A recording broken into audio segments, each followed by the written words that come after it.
Semoga kula panjenengan sami bersama keluarga menjadi bagian yang Allah nyatakan dalam Al-Qur'an. Nggih menika napa? Hamba-hamba Allah yang mukhlisin dan kemudian dimudahkan masuk ke tingkat berikutnya, ke level berikutnya, nggih menika mukhlasin. Sehingga nanti saya berharap panjenengan tidak lagi mengatakan kurang ikhlas opo aku iki. Bismillahirrahmanirrahim. Assalamualaikum warahmatullahi wabarakatuh. Alhamdulillahi rabbil alamin. Wa bihi nasta'in ala umurid dunya waddin. Assalatu wassalamu ala asyrafil anbiya'i wal mursalin wa ala alihi wa ashabihi wa man tabi'ahu bi ihsan ila yaumiddin. Amma ba'd. Alhamdulillah, kita kembali hadir di majlis yang insyaallah dimuliakan oleh Allah. Dengan demikian mudah-mudahan kita menjadi bagian dari hamba-hamba Allah min ibadillah al-mukramin. Kita bersama keluarga menjadi bagian dari hamba-hamba Allah yang dimuliakan oleh Allah, baik di dunia maupun kelak di akhirat. Allahumma amin. Yang sudah barang tentu kita memuliakan para jamaah yang hadir di masjid, pada para kiai dan guru kita, para ulama, ustaz dan ustazah, dan wabil khusus pada bapak ibu takmir masjid dan yang memakmurkan masjid, dan juga kepada saudara dan saudari kita yang ada di sekitar masjid. Semoga saudara kita yang di sekitar masjid kelak akan ditempatkan oleh Allah di surga Firdaus. Dan juga kepada kita semuanya mengikuti, dimudahkan untuk nantinya kita bersama-sama di surga Firdaus. Allahumma arzuqna ridhaka wal jannah. Allahumma arzuqna ridhaka wal jannah. Allahumma arzuqna ridhaka wal jannah. Allahumma inna nas'aluka ridhaka wal jannah wa na'udzubika min sakhatika wan nar. Hadirin hadirat yang berbahagia, kita insyaallah di majlis yang tidak lama ya, kita hanya sekitar setengah jam ya, kita insyaallah akan hadir dan menghadirkan di antara ayat-ayat di Quran surat As-Saffat. Surat apa? As-Saffat. Yang jumlah ayatnya ada 182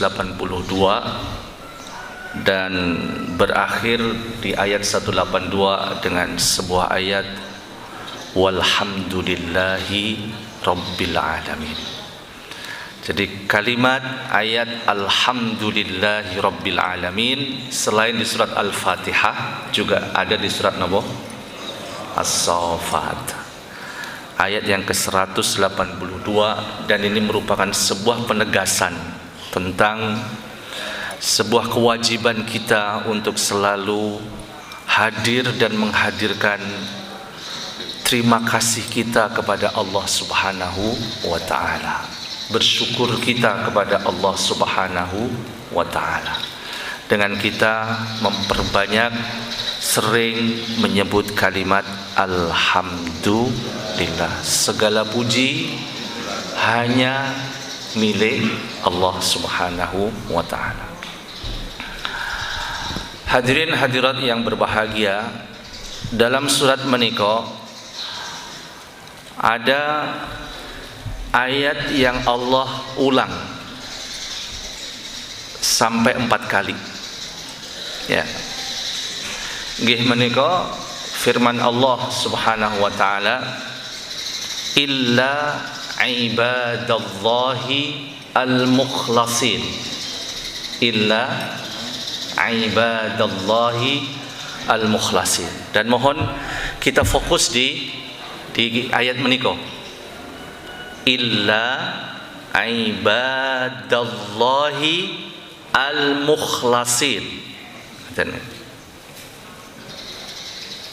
Dan Bapak Ibu nanti juga menemui kalimat ikhlas itu di surat Al-Bayyinah ayat yang kelima, wa ma umiru illa liya'budullah mukhlisin lahuddin hunafa wa yuqimus shalah wa yu'tuz zakah wa dzalika dinul qayyimah. Jadi ada kalimat mukhlasin, ada kalimat apa? Mukhlisin. Maka bagus juga ya ada masjid namanya Masjid Baitul Mukhlisin. Tapi saya belum mendapati Masjid Baitul Mukhlasin. Itu boleh. Kan dua-duanya disebut dalam apa? Al-Qur'an. Mukhlasin dan yang kedua apa? Mukhlisin. Kita akan lebih fokus kepada kalimat illa ibadallahi al-mukhlasin. Menika Allah Subhanahu wa taala sampaikan dalam Quran surat As-Saffat di ayat yang ke-40, lanjut ke ayat yang ke-74, kemudian ayat 120 dan 160. Ya. Di ada 4 ayat di surat As-Saffat Allah menyatakan apa? Illa ibadallahi al-mukhlasin. Semoga kula panjenengan sami bersama keluarga menjadi bagian yang Allah nyatakan dalam Al-Qur'an. Nggih menika napa? Hamba-hamba Allah yang mukhlisin dan kemudian dimudahkan masuk ke tingkat berikutnya, ke level berikutnya. Nggih menika mukhlasin. Sehingga nanti saya berharap panjenengan tidak lagi mengatakan kurang ikhlas opo aku iki. Napa? Kurang napa? Jadi mohon ikhlas menika tidak ada apa? Batasnya.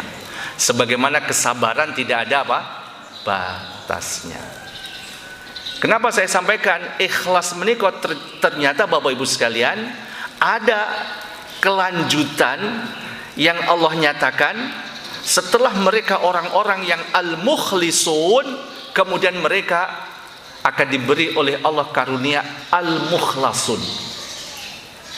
Nah, mari kita coba memahami ya, sebagaimana arahan para ulama ya di kitab-kitab tafsir ya terkait makna apa yang dimaksud dengan mukhlasin. Illa ibadaka al-mukhlasin. Bapak dan Ibu sekalian, ayat menika diawali dengan kalimat illa. Apa? Illa. Ini juga bisa kita nyatakan sebagai minal mustathnayat. Minal mustathnayat. Artinya ada semacam pengecualian. Ada yang dikhususkan oleh Allah, ngaten Bapak Ibu. Tetapi sinten yang dikhususkan oleh Allah mendapatkan pengecualian dari Allah di antaranya gimana kenapa? Illa ibadaka al-mukhlasin. Tetapi tiang-tiang yang disebut oleh Allah nggih menika hamba-hambanya yang mukhlasin itu mendapatkan apa? Kekhususan dari Allah. Jenengan kok mboten senyum Pak? Halo. Ini ada kekhususan dari Allah. Jenengan menika lho kula panjenengan dikhususkan oleh saudara kita. Kalau dapat undangan duduk di depan wis suweneng. Nggih napa nggih Pak? Kursi ini beda ngono lho. Suweneng lho. Malah saya berharap kalau undangan walimah niku kursi ini kabeh padha Pak. Karena semua yang hadir dalam undangan menika napa? Istimewa ngoten. Lah menika Allah mengistimewakan, mengkhususkan, ngeten nggih. Allah memberikan pengecualian untuk sinten Bapak Ibu sekalian? Ibadallahi al-mukhlasin. Ngaten. Jadi orang yang dinyatakan mukhlisin itu sudah luar biasa, Pak. Luar biasa kedudukannya. Karena ketika mereka beribadah, ngaten, ikhlas menika napa? Ikhlas itu adalah seorang saat melakukan kebaikan memurnikan dia melakukan itu hanya semata karena siapa? Allah. Dan terus ketaatan yang dilakukan, yang jenengan lakukan, jenengan murnikan ini hanya untuk siapa? Allah. Tidak boleh untuk siapa, untuk apa selain kepada Allah. Kalau jenengan sudah melakukan sebuah amal dengan niat yang seperti ini, jangan apa? Jenengan apa? Mukhlis. Napa Bapak Ibu? Mukhlis. Maka di surat Al-Bayyinah Allah ngendika, "Wa ma umiru illa liya'budullah mukhlisina lahuddin hunafa." Apa contohnya? Yuqimus shalah wa yu'tuz zakah. Jadi kula panjenengan sami salat, contoh di ayat menika nggih, mengeluarkan zakat bukan karena manusia. Nah, terkait dengan niat, terkait dengan sebuah keikhlasan. Bahkan bukan karena Nabi Muhammad, bukan karena para nabi, bukan karena para malaikat, ikhlas. Hanya untuk siapa? Allah. Berarti yang mengetahui jenengan ikhlas menika sinten? Allah saja. Saya para malaikat mengatakan malaikat mboten ngertos Pak, jenengan menika ikhlas karena Allah betul bukan. Termasuk setan itu juga enggak tahu. Cuman setan menika napa? Terasa dampaknya, Pak. Jadi dipastikan setan bahkan iblis tidak mungkin menggoda manusia yang beriman yang mereka ikhlas. Tidak mungkin bisa. Ngaten. Bapak dan Ibu sekalian, itu yang kalimat menapa? Illa. Napa Bapak Ibu? Illa. Berarti menika ada semacam pengecualian, kekhususan yang Allah sampaikan, dan kemudian Allah menyatakan illa berikutnya ibadallahi al-mukhlasin. Bapak dan Ibu sekalian, yang kemudian berikutnya kalimat ibad. Abdun, abdani, ibad. Berarti napa Bapak Ibu sekalian? Menika nggih sesuatu yang sangat tinggi kedudukannya manakala kula panjenengan saya menjadi bagian dari hamba Allah. Ngaten nggih. Maka Nabi kita Muhammad senang dipanggil dengan julukan, dengan panggilan apa? Abdullah. Ngaten nggih. Terus parang mengki ya Abdullah. Jenengan ada panggilan Abdullah minggu mawon, Pak. Kan itu doa. Meskipun namanya pun Pak Bagio dipanggil Abdullah, nggih mboten napa-napa Pak. Mengo mawon hamba Allah ngeten. Ngeten. Sinten wae. Pak Rudito Abdullah, mengo mawon. Nama saya Rudito Abdullah. Ngeten. Bapak-Ibu sekalian, kenapa demikian? Kita bisa lihat kalimat ibad itu kan ada di surat Al-Baqarah 186. Itu bahkan setelah apa? Allah nyatakan tentang ibadah di bulan Ramadan, Pak nggih, tentang puasa ya. Itu Allah ngendika pripun? Wa idza sa'alaka ibadi anni fa inni qarib. Jadi mereka yang Allah nyatakan sebagai hamba-hambanya itu dimudahkan untuk dekat dengan Allah. Ngoten wae.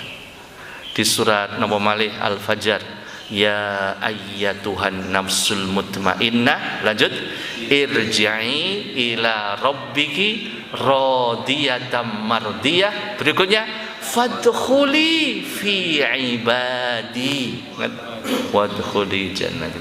Jadi mari Bapak Ibu sekalian kita menegaskan, kita menyatakan tanpa keraguan, saya bagian dari ibadullah, saya hamba Allah. Karena ini dalam Al-Quran ada fadkhuli fi ibadi. Napa fadkhuli menika Pak? Masuklah, menjadi bagianlah dari hamba-hamba Allah. Dan kemudian Allah nyatakan apa? Fadkhuli fi ibadi wadkhuli jannati. Pun diamini pun. Kok mboten amin jenengan? Fadkhuli fi ibadi, apa balasan Allah? Surga, Pak. Jenengan pengen surga kan? Ya kita memohon. Lah memohon menikah ketika ada sudah kita memohonkan, kita aminkan. Napa maksudnya? Ya Allah, semoga Engkau terima. Amin menikah napa Pak? Artinya Allahumma stajib. Ya Allah, ijabah ya Allah. Jadi jenengan bilang amin itu berharap napa? Diijabah oleh Allah. Fadkhuli fi ibadi wadkhuli jannati. Masuklah kepada bagian dari hamba-hambaku dan kemudian kalian masuk surga. Amin. Alhamdulillah. Allahumma stajib. Bapak dan Ibu hadirin hadirat yang berbahagia, illa ibadaka al-mukhlasin. Maka di situ hanya ibadaka menika sinten? Ibadallah. Kecuali hamba-hambamu nggih menika sinten? Hamba-hamba Allah. Terus kula panjenengan sami menjadi sinten? Hambanya Allah. Menika juga terkait dengan hal yang sangat prinsip dan mendasar terkait dengan penghambaan kita kepada Allah. Jadi kita berharap sebagaimana di Quran surat Al-An'am 162, qul inna sholati wa nusuki wa mahyaya wa mamati lillahi rabbil alamin. Mahya menika napa Pak? Saat kula panjenengan sami masih hidup. Dados saat kula panjenengan sami masih hidup menika, apapun sekecil apapun bisa bernilai apa? Ibadah. Syarat terpenting nopo? Jenengan melakukan bukan karena manusia tapi semata karena siapa? Allah. Illa ibadaka al-mukhlasin. Bapak dan Ibu sekalian, kita lanjutkan. Dalam Quran surat As-Saffat menika, siapa yang Allah sebut terkait dengan hamba-hamba Allah menika? Jadi setiap jenengan membaca Al-Quran, pastikan jenengan yakin, yakin, tidak boleh jenengan ragu untuk menghadirkan Nabi Muhammad sallallahu alaihi wasallam. Ngaten nggih? Karena napa? Al-Quran menika merupakan wahyu Allah yang diturunkan kepada siapa? Nabi Muhammad sallallahu alaihi wasallam. Maka sudah barang tentu manusia pertama yang membaca, manusia pertama yang menyampaikan, manusia pertama yang mengamalkan, manusia yang paling memahami nggih sinten? Nabi Muhammad sallallahu alaihi wasallam. Ngaten nggih. Jadi termasuk di surat As-Saffat menika sudah barang tentu nggih menika hadir siapa? Nabi Muhammad sallallahu alaihi wasallam, juga hadir nabi-nabi yang lain di antaranya. Ada Nabi Ibrahim, ngaten nggih, dalam surat napa? As-Saffat. Ada Nabi Nuh alaihissalam dalam Quran surat As-Saffat. Ada Nabi Ilyas yang hadir dalam surat As-Saffat. Ini menunjukkan apa Bapak Ibu sekalian? Sesungguhnya Imamul Mukhlasin gimana Nabi Muhammad? Pemimpin yang dinyatakan oleh Allah, hamba-hamba Allah yang mukhlas menika sinten? Ya Nabi Muhammad sallallahu alaihi wasallam. Kemudian sinten? Para nabi. Ngaten nggih. Bapak dan Ibu hadirin hadirat yang berbahagia, illa ibadaka al-mukhlasin. Baik, kita coba Bapak Ibu sekalian ya, lihat ya. Tadi saya sampaikan ayat pertama nopo? Ayat yang keberapa? Halo? 40 Pak. Nih, pinten 40. Illa ibadallahil mukhlasin. Ayat 75 napa Pak? Ulaika lahum rizqum ma'lum. Ini di antara nilai keutamaan Pak ya. Jadi kalau Bapak Ibu sekalian jenengan ikhlas, kula panjenengan ikhlas dan kemudian kita tingkatkan keikhlasan kita sampai kita menjadi mukhlas, janji Allah menika napa? Ulaika lahum rizqum ma'lum. Rezeki yang tidak terputus. Ngaten. Meskipun yang sudah pada tentu kita harapkan menika di surga kelak. Jadi di surga menika napa? Tidak ada kata bosan, Pak. Iki kok iki mboten, Pak. Jadi begitu jenengan merasakan buah napa? Ingin buah yang lain, Pak. itu sudah beda lagi Pak, tidak terputus. Jangan sampai jenengan nanti orang bosan di yang surga. Enggak Pak, enggak bosan Pak. Ngeten nggih. Ngeten, itu ayat yang keberapa? 41-nya. Ngeten. Kita lihat berikutnya ayat yang keberapa Pak? Illa ibadallahi al-mukhlasin. Ayat berikutnya apa? Halo? 75 ini pun walaqad nadana Nuhun fala ni'mal mujibun.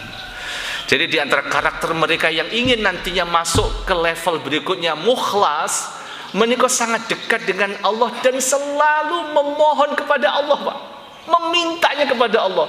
Jaluk nih menungsone iso tuwiti Pak jawab Pak. Yang banyak itu minta kepada siapa? Allah.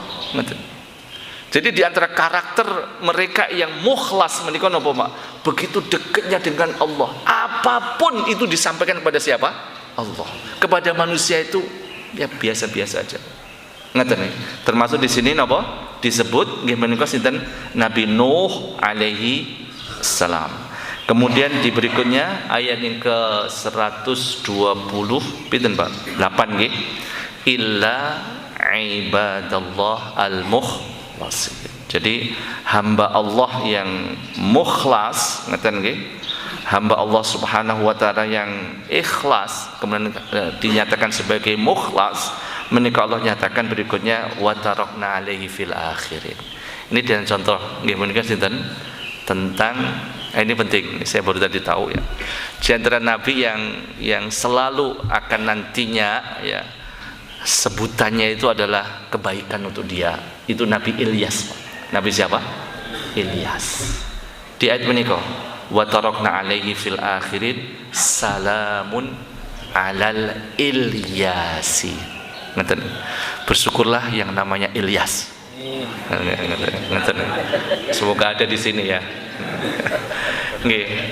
Dan kemudian Bapak Ibu sekalian, yang terakhir ayat berapa? 100 pinten? 60 ngeten. Nggih menika Allah illa ibadallahi al-mukhlasin. Apa berikutnya? Fa innakum wa ma ta'budun ma antum alaihi bifatinin illa man huwa sal jahim wa ma minna illa lahu maqamun ma'lum wa innalah nahnu safun. Bapak Ibu sekalian, di sini setelah Allah menyatakan tentang hamba-hamba Allah yang mukhlas, itu Allah menyatakan tentang sebuah amal ibadah. Apa Bapak Ibu? Amal ibadah. Ini menegaskan kembali Bapak Ibu sekalian bahwasanya apa? Ibadah kita itu hanya semata untuk siapa? Allah Subhanahu wa taala. Baik, kita masuk lebih mendalam lagi, apa bedanya mukhlis dan mukhlas? Jangan perlu catat, ini penting ya. Tidak mungkin kita akan masuk ke level mukhlas sebelum masuk ke level mukhlis, Pak. Oke. Jadi orang yang mukhlas itu pasti napa? Mukhlis. Orang yang mukhlis belum tentu napa? Mukhlas. Jadi paham nggih? Mukhlis menika napa, Bapak Ibu sekalian? Melakukan ketaatan semata karena Allah. Ngaten. Itu namanya apa? Mukhlis. Jenengan ke masjid ya, kemudian ucapkan bismillah, ya Allah saya ke masjid, di hati jenengan loh. Ya Allah, ini bukan karena tetanggaku ya Allah. Kalau dulu kita di pesantren Pak ya enggak. Sok-soke arep neng ndi muter ning ngarepe omahe kiai. Karena kiai itu ternyata punya anak, ngoten lho nggih. Supaya dikatakan soleh gitu ya kan. Itu kadang-kadang ada begitu Pak ya. Jadi kita itu apa namanya? Muter gitu ya. Oh, pakai yang baju yang bagus. Oh, kamu yang soleh gitu ya. Yang namanya anak apa ya? Anak-anak biasa begitu. Jadi yang kalau kita memurnikan dalam melakukan ibadah semata karena Allah, dikatakan apa Pak? Mukhlis. Ngaten nggih. Kemudian terus kita lakukan menika Pak, Bapak Ibu sekalian. Kemudian ketika Allah menghendaki, maka kemudian seorang yang mukhlis itu naik ke level berikutnya menjadi mukhlas, menika napa? Allah menetapkan. Dados menika ketetapan dari siapa? Allah. Ya bagaimana mungkin orang itu ditetapkan sebagai orang yang ikhlas oleh Allah kalau dia tidak mukhlis, Pak? Ngerti nggih? Dan itu jenengan sudah lakukan saja Pak. Ya. Biasanya nanti ada ujian Pak. Ketika punya uang 1 miliar masih ikhlas nggak? Ketika nggak punya uang banyak hutang, ikhlas nggak dalam beramal? Itu ujian-ujian Pak. Kalau itu terus kita jalani ya Allah saya lakukan. Ini semata karenamu. Maka saya tutup Bapak Ibu sekalian ya dengan sebuah doa yang disampaikan oleh Umar ibn Khattab radhiyallahu anhu. Ada 3 penting ya untuk kita catat. Mohon nanti didengar mungkin di rekaman ataupun di YouTube ya. Silakan diulang-ulang. Ada 3 poin. Sehingga Umar menikah Bapak Ibu sekalian dinyatakan oleh Rasulullah sallallahu alaihi wasallam, setan tuh nggak mau mendekat Pak. Umar. Jadi kalau di sana itu di jalan nopo niku Jawa, setan tuh di sini Umar Pak, minggir Pak, ngalih Pak, urung ketemu si ado ki nopo, sudah no. Maka saya memahami ya Umar menikah memiliki kekuatan ikhlas, kekuatan apa? Dan kemudian Allah tetapkan untuk Umar adalah sebagai seorang yang mukhlas. Pertama, ini terkait ya 3 hal. Yang pertama, Allahumma ja'al amali kullahu salihan. 1. Ya Allah, jadikan semua amal yang aku lakukan itu amal yang soleh. Soleh menika napa? Benar dan baik. Dan semua yang ada dalam Al-Quran itu adalah kebaikan Pak. Ngaten Pak nggih, itu yang pertama. Allahumma ja'al amali kullahu sholihan. Ya Allah, jadikan semua amal yang aku lakukan, ingin aku lakukan itulah amal soleh. Pun diamini pun. Amin. Yang kedua, waj'alhu liwajhika khalisan. Waj'alhu liwajhika khalisan. Amal soleh yang aku lakukan, kata Umar, itu semata aku menyatakan ikhlas semata karenamu. Jadi amal soleh menika jenengan senyum, jenengan punya pikiran yang baik Pak. Hati jenengan itu ketika ada kebaikan jenengan apa? Setuju. Itu amal soleh Pak. Amal hati Pak. Tapi setelah itu dia nyatakan, saya melakukan ini khalisan liwajillah. Ngerti nggih? Napa? Khalisan liwajillah. Kemudian yang terakhir, yang ketiga, wala taj'alhu li ahadin fihi syai'an. Dan jangan engkau jadikan sekecil apapun amalku, atau menurut manusia itu sangat besar amalku, sekecil apapun yang, jangan sampai aku menjadikan itu amal untuk manusia. Apakah amal kecil menurut manusia Pak nggih? Ataukah amal yang itu mungkin bisa nilainya triliunan, tapi jangan sampai itu salah niat. Ngaten Bapak Ibu sekalian. Rabbana zalamna anfusana wa illam taghfir lana wa tarhamna lanakunanna minal khasirin. Lanakunanna minal khasirin. Allahumma rzuqna waj'alna min ibadillahil mukhlisin. Allahumma ja'alna wa dhurriyyatina wa abnaina wa banatina wa azwajina wa zawjatina wa ummahatina wa abaina wa ikhwanina wa akhawatina min ibadillahil mukhlisin. Allahumma ja'alna wa aba'ana wa ummahatina wa ajdadina wa jaddatina wa dhurriyyatina wa abnaina wa banatina wa ikhwanina wa akhwatina min ibadillahil mukhlasin. min ibadillahil mukhlasin, min ibadillahil mukhlasin. Rabbana hab lana min azwajina wa dhurriyyatina qurrata a'yun waj'alna lil muttaqina imama. Rabbana atina fid dunya hasanah wa fil akhirati hasanah wa qina adzabannar. Wa sallallahu ala sayyidina Muhammad wa ala alihi wa sahbihi wa baraka wa sallam. Walhamdulillahi rabbil alamin. Assalamualaikum warahmatullahi wabarakatuh.